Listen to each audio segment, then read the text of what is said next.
Olá, eu sou o professor Ali Mohamed Jarra, auditor fiscal da Receita Federal do Brasil, professor de Direito Previdenciário aqui de Estratégia. Além de ser auditor fiscal da Receita, eu passei em outros concursos, como MPU, TRT da 8ª Região, DENIT em 2006. Apesar da aprovação em muitos concursos de área jurídica, minha formação é em engenharia civil. Hoje eu estou aqui na Estratégia para iniciar nossas aulas sobre direito previdenciário. Agora vamos para o slide, né? Em princípio, a gente vai verificar o direito previdenciário, a sua evolução, sua origem e seu conceito.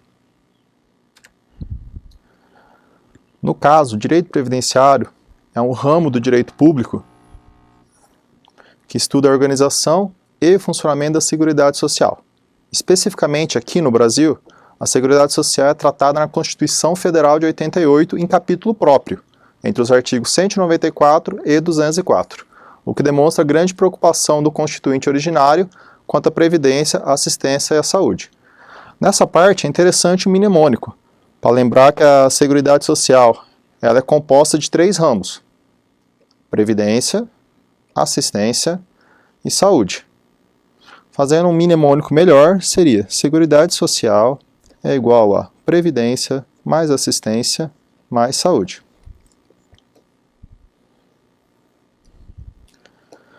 Algumas provas de concurso tentam enganar o concurseiro falando que é ramo do direito privado, mas não é. Assim como o direito administrativo, o direito constitucional, o direito previdenciário também é um ramo do direito público. Isso tem que ficar claro para você. Vencida essa parte em relação à introdução, vamos falar um pouco da origem e evolução da Seguridade Social no mundo e no Brasil.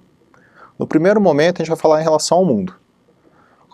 Até meados do século XIX, por 1850, por aí, a proteção social era exclusivamente ofertada pela própria família da pessoa.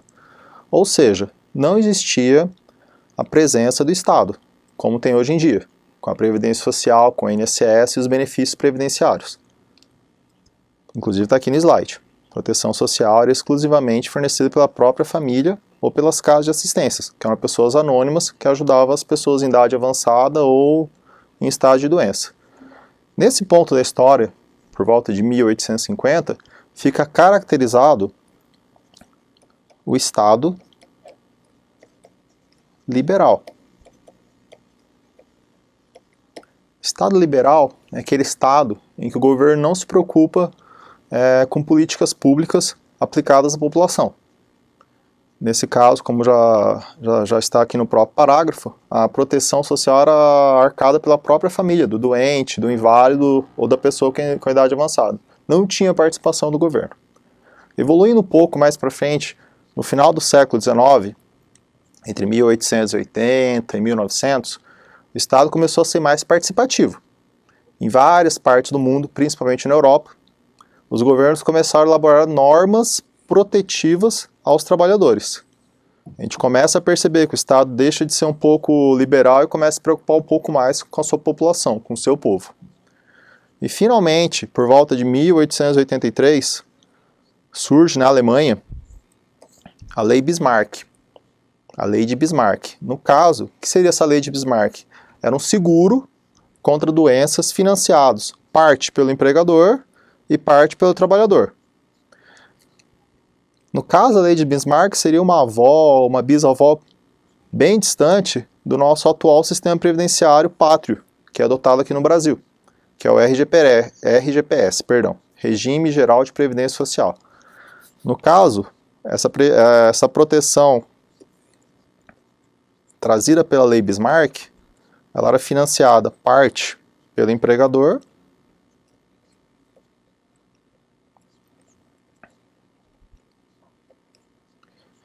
e parte pelo trabalhador.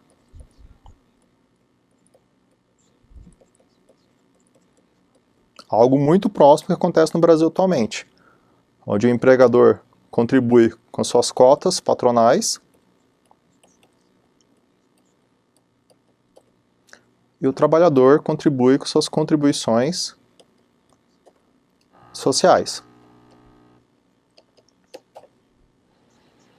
Dando continuidade, ainda na Alemanha foi promulgada a Constituição de Weimar, em 1919, que foi uma república temporária que, salvo engano, vigorou até 1933.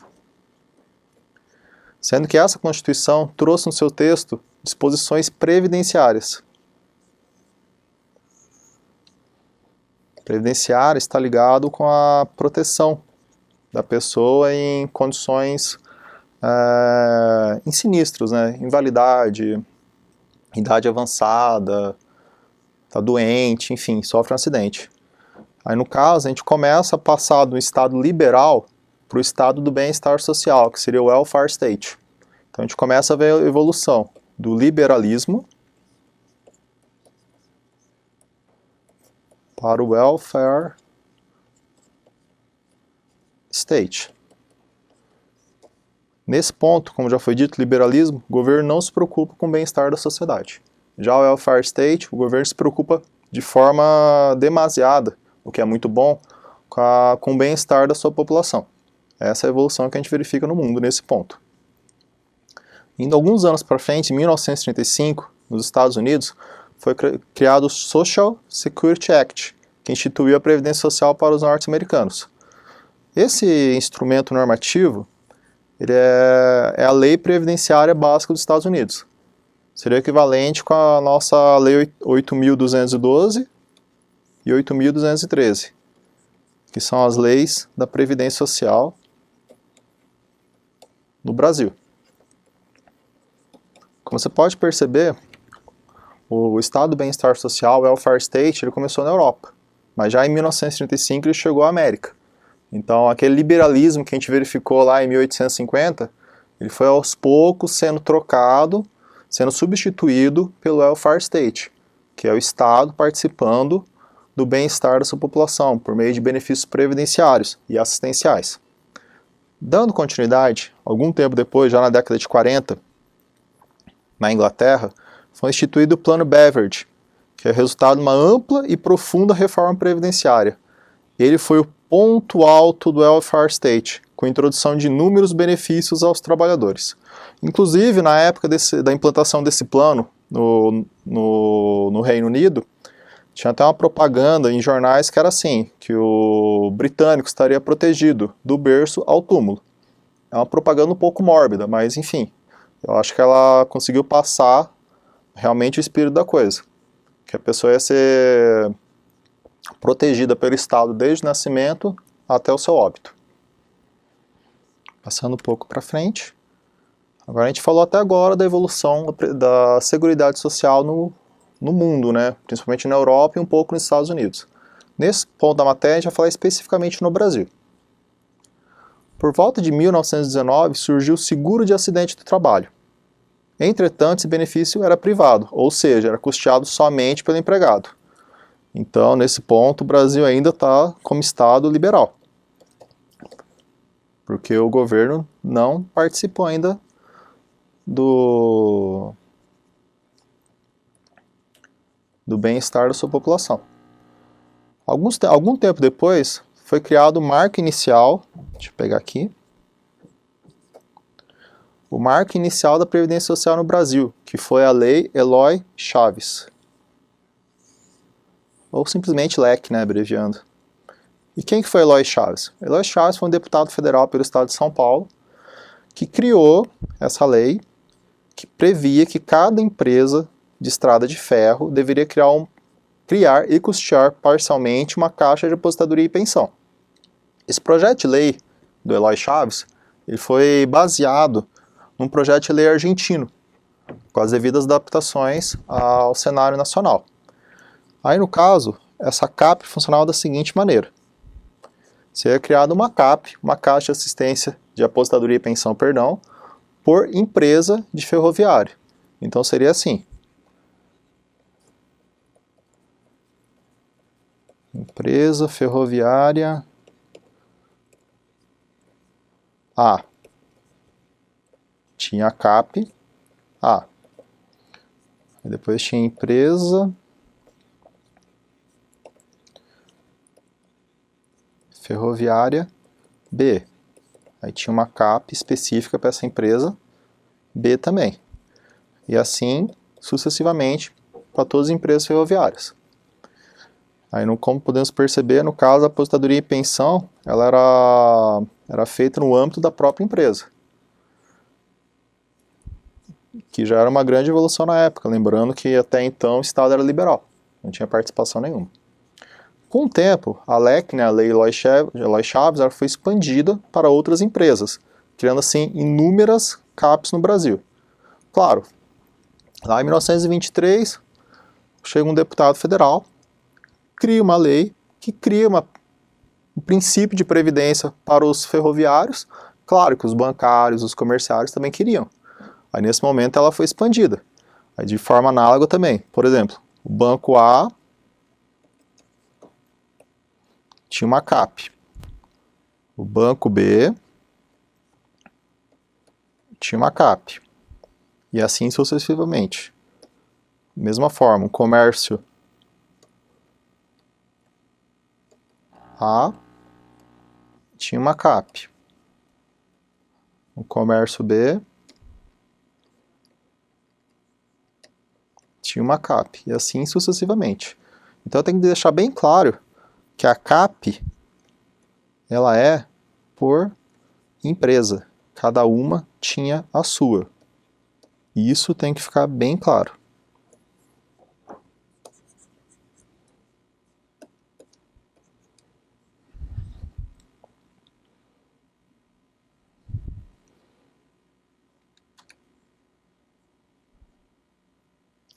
Aí, dando continuidade, por questões estruturais e financeiras, no início da década de 30, o governo Getúlio Vargas unificou as CAPs em Institutos de Aposentadoria e Pensão, IAP, sendo que um IAP era para cada categoria profissional. Primeiramente, vou até destacar aqui para vocês, no caso, as questões estruturais e financeiras quer dizer o seguinte: por que o Getúlio Vargas decidiu então unificar os CAPs em IAPs? Pela seguinte questão: como o CAP era por empresa, o CAP na verdade era um fundo, que tinha uma parcela que era do trabalhador e uma parcela do empregador. Então quanto mais gente tinha na empresa, maior seria o fundo e menor seria a chance daquele fundo entrar em colapso. Colapso, eu digo colapso financeiro. Enfim, quebrar o fundo literalmente. No caso, imagine uma CAP de uma empresa pequena, média, com 15 funcionários. Com certeza, esse fundo iria à falência. Porque isso é parte financeira. Quanto menos gente, maior chance de entrar em colapso. Pensando nisso, ele decidiu unificar as CAPs em IAPs. Então, nesse momento da história, as CAPs deixaram de existir para surgir os IAPs, que são os Institutos de Aposentadoria e Pensão. E o IAP, ao contrário do CAP, ele é por categoria profissional. Ou seja, é um IAP para todos os bancários, um IAP apenas para todos os comerciários, um IAP apenas para todos os portuários, e por aí vai. Ou seja, de forma matemática, o IAP, na verdade, era o quê? Era o somatório, esse aqui é o símbolo de somatório dos CAPs. Isso para cada categoria. Então, nesse momento, aconteceu o que no Brasil? Deixaram de existir as CAPs, começaram a existir as IAPs. Mas mesmo assim, o número de institutos que existiam era muito grande, sendo que cada instituto tinha uma legislação própria. O IAP do portuário tinha uma legislação, o IAP do comerciário tinha outra legislação, o IAP do bancário tinha outra legislação. Ou seja, era realmente o direito previdenciário nessa época realmente era um assunto muito difícil de ser estudado. Graças a Deus que a gente não passa mais por isso hoje em dia. Pensando nisso, lá por volta de 1960, foi criada a Lei Orgânica da Previdência Social, que unificou toda a legislação previdenciária das IAP.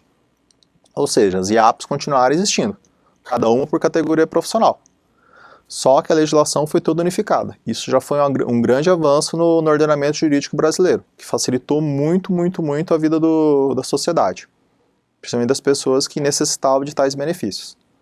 Evoluindo um pouco mais para frente, em 1966, foi criado o Instituto Nacional de Previdência Social, o famoso INPS, que unificou todos os IAPs, Institutos de Aposentadoria e Pensão, e desde então o Brasil passou a ter apenas uma única instituição de previdência social no Brasil, o INPS.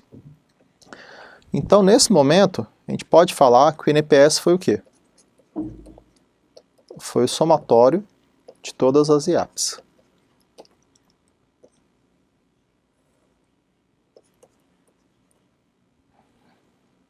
Dando continuidade, como eu tinha dito anterior, o seguro de acidente de trabalho, esse aqui, ele era um benefício privado, isso lá em 1919. Em 67, ele finalmente se torna um benefício público, já sob a égide do INPS. Já foi uma evolução, o governo começou a participar no custeio desse benefício. 10 anos depois, em 77, de forma pretensiosa, vou explicar por quê, foi criado o Sistema Nacional de Previdência Social, o SINPAS. O SINPAS, no caso, ele era formado por 7 entidades.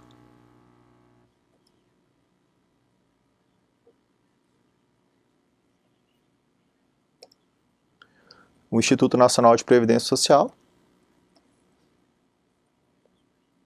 que tratava especificamente da Previdência.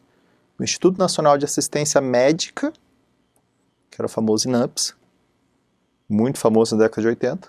Ouvi muito esse nome quando era criança. Fundação Legião Brasileira de Assistência, a famosa LBA. Fundação Nacional do Bem-Estar do Menor, FUNABEM. Empresa de Processamento de Dados da Previdência e Assistência Social, famosa DataPrev. E o Instituto de Administração Financeira da Previdência e Assistência Social, IAPAS. E, por fim, Central de Medicamentos, SEMI. Como eu disse anteriormente, o SINPAS ele foi pretensioso porque, de fato, ele nunca funcionou da forma que ele deveria funcionar. Ele foi um projeto muito ambicioso para a época e que acabou não dando certo. Ele funcionou durante uma década e pouco, mas foi de forma um pouco... deixou muito a desejar, como a gente pode perceber nos slides seguintes. O SINPAS ele nunca funcionou de maneira efetiva e exemplar, sendo extinto em 88 sob a égide da Constituição atual de 88. Bem, dando continuidade, algum tempo depois, 2 anos depois, no início da década de 90, houve uma reforma estrutural na Previdência, com a extinção de algumas entidades. No caso, o INAMPS foi extinto, a LBA foi extinta, a FUNABEM foi extinta, SEMI foi extinta, e houve uma fusão, que cai em prova, de outras duas, que no caso foi a criação do INSS, pela fusão do INPS e do IAPAS.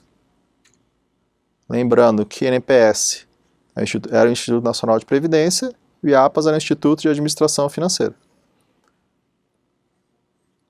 Aí no caso, houve a fusão do INPS com o IAPAS, nasceu o INSS. Isso na década de 90 já.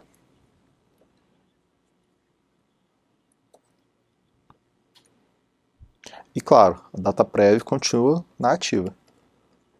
A DataPrev, só para constar, ela é uma empresa pública ligada ao Ministério da Previdência Social. Ela é uma empresa pública que cuida de toda a parte de tecnologia da informação dentro do Ministério da Previdência, do INSS. Ela seria equivalente ao SERP do Ministério da Fazenda, que é uma empresa pública que cuida de toda a parte de TI na Receita Federal e nos outros órgãos que pertencem à estrutura do Ministério da Fazenda. Dando continuidade, esse agora é 1990, tá?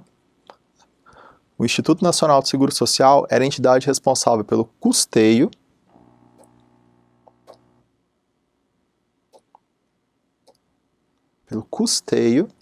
da Seguridade, bem como a concessão de benefícios.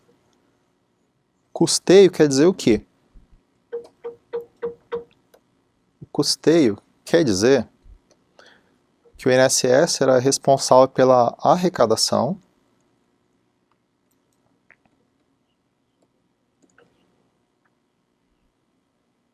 e fiscalização das contribuições sociais. e também era responsável pela concessão do benefício previdenciário. O aposentado que cumprisse todos os requisitos chegaria no INSS, protocolaria seu pedido e receberia seu benefício no caso da aposentadoria. Então o INSS estava trabalhando em duas vertentes, tanto na parte de custeio quanto na parte de benefício. Isso lá em 1990. Quase uma década e meia depois de 2004 foi criada a Secretaria da Receita Previdenciária, a SRP, que ficou responsável pelo custeio da Seguridade Social. Nesse momento, 2004, o INSS ficou responsável apenas pela concessão dos benefícios. Então, em 2004, como é que estava o cenário previdenciário? O custeio estava a cargo da Secretaria da Receita Previdenciária, recém-criada, e a parte de benefício, a concessão, estava a cargo do INSS. Então, houve uma separação entre custeio e benefício em 2004. Só que a vida da SRP foi bem curta. Por quê? Porque em 2007 houve uma fusão entre ela e a Secretaria da Receita Federal, que gerou a Receita Federal do Brasil, que ficou responsável desde então pelo custeio da Seguridade Social. E a parte da concessão continua sendo realizada pelo INSS. Então, nos dias atuais, temos a seguinte separação estrutural. Custeio está a cargo da Receita Federal do Brasil, ao passo que os benefícios estão a cargo do Instituto Nacional do Seguro Social, INSS. É assim que está a divisão estrutural atualmente do nosso sistema previdenciário.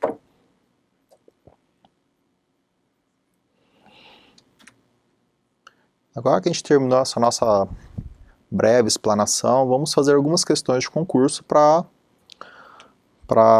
fixar melhor os conceitos repassados, ensinados durante a nossa aula. Vamos começar pela nossa primeira questão.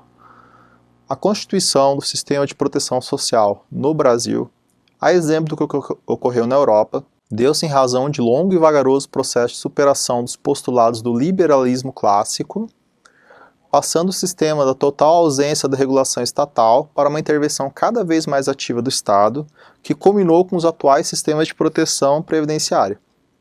A questão ela tem um texto um pouco truncado, enfim, um pouco rebuscado, mas ela quer dizer basicamente o seguinte, que o Brasil, a evolução foi mais ou menos o que aconteceu no mundo, ou seja, a gente partiu do liberalismo,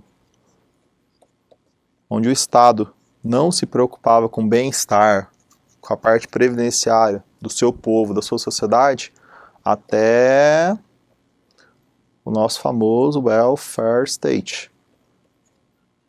que é o nosso estado do bem-estar social, que atualmente no Brasil é representado pelo nosso regime geral de previdência social, onde são todos os benefícios previdenciários.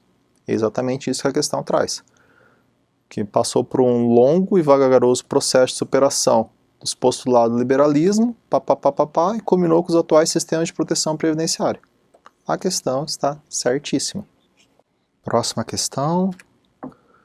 Na evolução da Previdência Social brasileira, o modelo dos institutos de aposentadoria e pensão, que abrangiam determinadas categorias profissionais, foi posteriormente substituído pelos modelos das caixas de aposentadoria e pensão, que eram criados na estrutura de cada empresa. Foi isso mesmo que aconteceu? A gente estudou agora há pouco isso. É o contrário, né? Na verdade, a evolução aconteceu da onde? Das caixas para os institutos. E não o contrário, como a questão está informando. Ó. Na evolução, o modelo de institutos, que foram abranger determinadas categorias profissionais, foi posteriormente substituído. Não, gente. É o contrário. Ó. As CAPs, que eram por empresas, foram substituídas pelo IAPs, que eram por categorias profissionais. Então, na verdade, a questão está invertida. Porque os IAPs substituem as CAPs, não o contrário. Então, a questão está errada. Andando um pouco mais para frente, vamos aproveitar a questão, os IAPs foram unificados e criados quem? O INPS, isso lá na década de 60. Lá na década de 90, foi somado o IAPAS aqui, e gerou o INSS. Isso em 90. Isso mais ou menos em 60. Essa é praticamente a evolução do instituto que é responsável pela Previdência no Brasil. Da CAP, que era uma por empresa, surgiu o IAP, que era um por categoria profissional. Aí no caso o CAP era um para a empresa ferroviária B, um para a ferroviária C, um para a ferroviária D e assim por diante, um para cada empresa. O IAP não, é um para os ferroviários, um para os bancários, um para os comerciários. Era um IAP por categoria. Aí já ficou uma estrutura mais reforçada financeiramente. Em 60, a gente evoluiu para o INPS, que juntou todos os IAPs, então foi um instituto só para todo mundo que trabalhasse. E por fim, na reforma estrutural no começo da década de 90, o IAPAS foi inserido na jogada e foi criado o INSS, que perdura até os dias de hoje. Questão superada. É entendimento doutrinário dominante que o marco inicial da Previdência Social brasileira foi a publicação do Decreto Legislativo nº 4.682 de 1923, conhecido como Lei Eloy Chaves, que criou as caixas de aposentadoria e pensões nas empresas de estradas de ferro, sendo que tal instrumento normativo foi pioneiro na criação dos institutos de aposentadoria e pensão. O texto está meio esquisito, mas está errado. Porque no caso, a Lei Eloy Chaves, ela foi pioneira na criação das caixas. Ela não foi pioneira na criação de institutos de aposentadoria e pensão. Tudo bem que das CAP evoluiu-se para o IAP. Mas não foi em função da Lei Eloy Chaves. A Lei Eloy Chaves foi pioneira em relação à CAP apenas. O texto um pouco conturbado da questão, enfim, pode ter derrubado muita gente, mas o gabarito é errado. Questão clássica de concurso.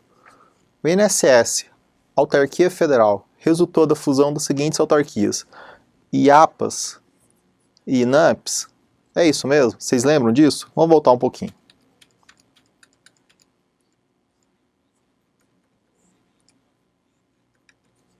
Não, não é. O INSS é a fusão de quem? Do INPS com o IAPAS. O Instituto Nacional de Previdência Social com o Instituto de Administração Financeira. Então a questão induziu você ao erro, não é INAMPS. E nem IAPAS, gente. É INPS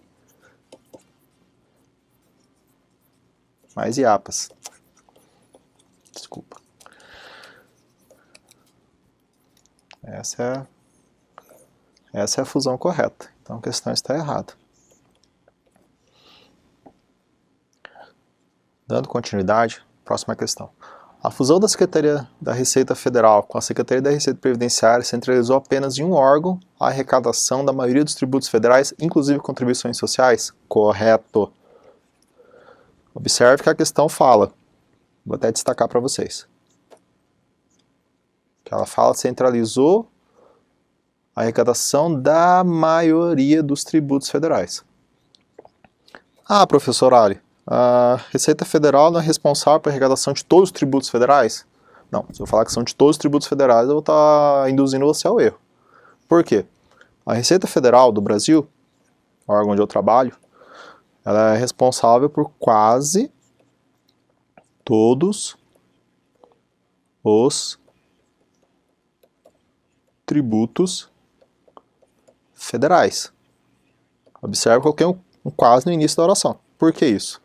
Porque existem alguns tributos que são arrecadados por outros órgãos ou entidades. Um caso clássico seria as agências reguladoras.